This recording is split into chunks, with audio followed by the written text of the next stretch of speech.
бихте предложили на участниците? Както казах, това, което знам и мога, надявам се, мога да го предам и на тях и най-добрите хостинг условия. Какво бих предложил?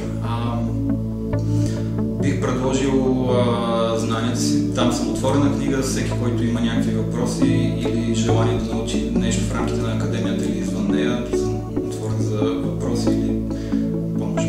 На победителите им предоставям възможност да дойдат на наше обучение по мисловни карти.